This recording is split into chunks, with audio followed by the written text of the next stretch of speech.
हे दोस्तों, कैसे हैं आप सब लोग। आज है 2 सितंबर, टाइम हो रहा है 4:25। आपके सामने बीटीसी का चार्ट ओपन है। यह चार्ट आप 5 मिनट के टाइम फ्रेम पर देख रहे हैं और इस 5 मिनट के टाइम फ्रेम पर यहाँ पर एक काफ़ी अच्छे खासी स्ट्रॉन्ग रेंज है।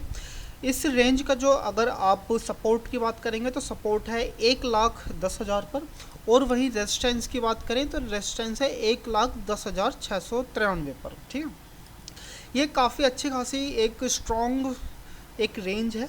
इस रेंज के अगर हम टाइम फ्रेम की बात करें तो मे बी 2 घंटे या 3 घंटे के आसपास की आप ये फ्रेम देख रहे हैं। और देखिए, आपको मालूम है कि जितना ज़्यादा लंबा फ्रेम होगा, जितना ज़्यादा लंबे समय तक की आपको रेजिस्टेंस और सपोर्ट देखने को मिलेगी, इसका मतलब है कि वहाँ पर सेलर्स या बायर्स दोनों ही बहुत ही ज़्यादा स्ट्रॉन्ग कंडीशन में होंगे। ठीक है, जैसे एग्जांपल के तौर पे अगर मार्केट नीचे की तरफ यहाँ पर आता है और आपको अगर लग रहा है कि मार्केट यहाँ से ब्रेक डाउन करके नीचे की तरफ चला जाएगा, तो भाइयों ये आपकी बहुत बड़ी गलतफहमी है। क्योंकि जब भी मार्केट इस सपोर्ट को ब्रेक डाउन करने की कोशिश करेगा तो यहाँ पर आपको एक इम्पल्सिव बाइंग आपको यहाँ पर देखने को मिलेगी। ठीक है, ऐसे ही आपको इम्पल्सिव सेलिंग आपको ऊपर की तरफ रेजिस्टेंस से भी आपको यहाँ पर देखने को मिलेगी। तो दोनों ही मात्रा में, दोनों ही कंडीशंस में आपको ना तो सेल करना चाहिए ऊपर की तरफ से, और ना ही आपको बाइंग करनी चाहिए यहाँ से नीचे की तरफ से, क्योंकि पॉसिबिलिटीज़ है कि भाई यहाँ पे एक फेक बाइंग आकर के मार्केट नीचे की तरफ भी जा सकता है। ठीक है, तो ऐसी कंडीशन में आपको यहाँ पर करना क्या है, तो भाई सिंपल सी बात है, कंसोलिडेशन का वेट कीजिए, मार्केट को समय बिताने दीजिए, और एक लंबी कंसोलिडेशन के बाद ही आपको यहाँ पर कोई ट्रेड एग्जीक्यूट करनी चाहिए। ठीक है, मैं यहाँ पर कंसोलिडेशन की बात क्यों कर रहा हूँ, इसका जो सबसे पहला जो रीज़न है कि भाई देखो, अगर आप इस रेंज को देखोगे तो इस रेंज के अंदर आपको इम्पल्सिव बाइंग नहीं देखने को मिलेगी, ना ही आपको सेलिंग देखने को मिलेगी। आपको यहाँ पर किसी भी टाइप की कोई ढंग की मूवमेंट आपको यहाँ पर देखने को मिलेगी ही नहीं। ठीक है, देखो ज़्यादातर मैं तो स्कैल्पिंग करता हूँ। ठीक है, स्कैल्पिंग मतलब कि जल्दी खरीदना जल्दी बेचना। तो मेरी ट्रेडिंग ज़्यादातर 10 से 15 मिनट के टाइम फ्रेम पर रहती है। तो मुझे क्या चाहिए, मुझे चाहिए मोमेंटम। ठीक है, अगर मुझे मोमेंटम नहीं मिलेगा तो मेरा वहाँ पर ट्रेड लेने का मतलब ही क्या होगा। ठीक है, तो सबसे पहले कंसोलिडेशन हो जाने दीजिए मार्केट में।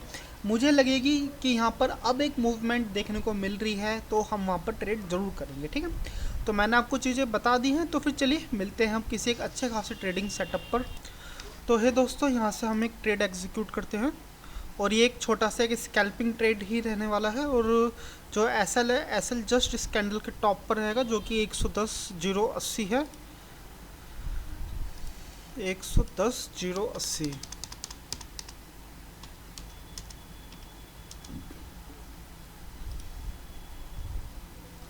तो चलिए फिर इस ट्रेड के अंदर हमारा यहाँ पर एस एल लग चुका है।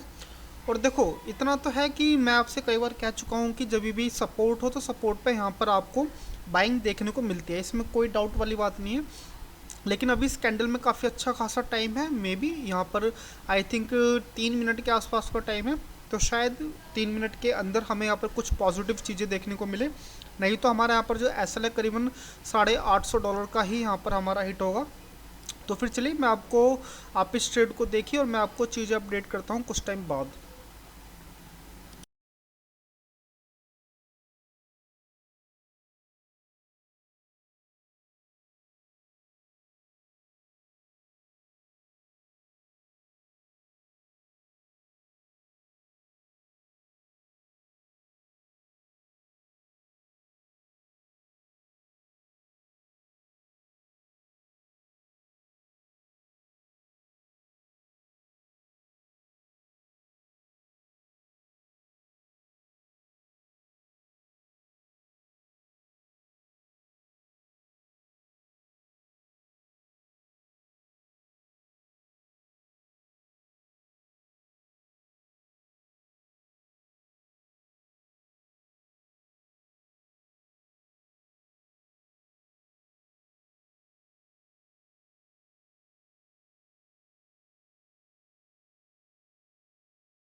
हे दोस्तों, इस कैंडल की क्लोजिंग जस्ट ख़त्म होने वाली है और अगर मैं इसकी टाइमिंग की बात करूँ तो जस्ट 1 मिनट 25 सेकंड के आसपास है। और अगर मैं इस कैंडल की शेप की बात करूँ तो देखो इनोसेंट है, कोई बहुत ज़्यादा खास नहीं है।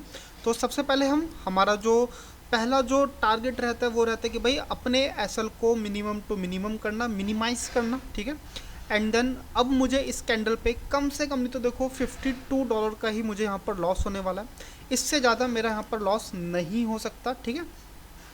देखो प्रॉफिट मुझे अभी चल रहा है करीबन $258 का चल रहा है। मे बी शायद मुझे यहाँ पर कुछ ना कुछ प्रॉफिट यहाँ पे मुझे रिजर्व करना चाहिए, ठीक है। तो ठीक है भाई, इस कैंडल की क्लोजिंग जस्ट 47 सेकंड बाद यहाँ पर हो जाएगी। और अगर नेक्स्ट कैंडल से अगर कोई स्पाइक आती है और मेरा अगर एसएल हिट होता है तो मुझे इस ट्रेड में कम से कम नहीं तो $20 मुझे मिलेंगे यहाँ पर। तो अब इस ट्रेड के अंदर मेरे पास एक एज है, वो है $20 का। अगर मैं नेक्स्ट कैंडल तक भी अगर मैं यहाँ पर सर्वाइव कर पाता हूँ तो फिर करीबन नहीं तो मैं इस ट्रेड को काफ़ी अच्छे लंबे टाइम तक मैं इसको ट्रेल करने वाला हूँ, ठीक है। जस्ट आपसे बात करते करते जो मेरा प्रॉफिट है करीबन $370 के आसपास यहाँ पर चल रहा है दोस्तों। और ठीक है, $400। तो चलिए फिर मैं आपको कुछ देर बाद मैं चीज़ आपको अपडेट करता हूँ, ठीक है। जहाँ तक मुझे लगता तो नहीं कि यहाँ पर मेरा अब एसएल हिट होने वाला है। तो ठीक है, चलिए फिर बाद में मिलते हैं आपसे।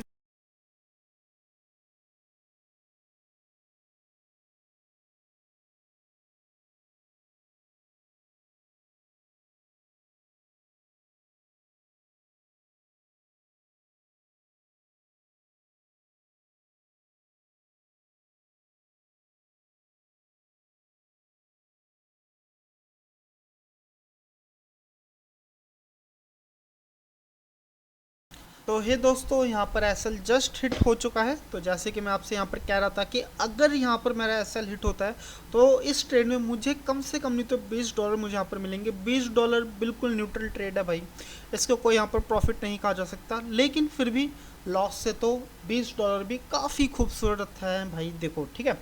तो मैं तो कहूँगा जब भी आप ट्रेड करो, अगर आपके पास कुछ ना कुछ प्रॉफिट रखने का अगर आपके पास ऑप्शन है तो आप कुछ ना कुछ प्रॉफिट रखिए। $20 छोड़िए, अगर आप $2 भी अगर आप रख सकते हैं तो उस $2 को रिजर्व कीजिए एंड देन उसके बाद ट्रेड कीजिए, ठीक है। तो फिर आपको यहाँ पर ट्रेड कैसी लग रही है आप मुझे कमेंट करके बताइए। आपका कमेंट करना बहुत ज़्यादा ज़रूरी है, पता चलता है।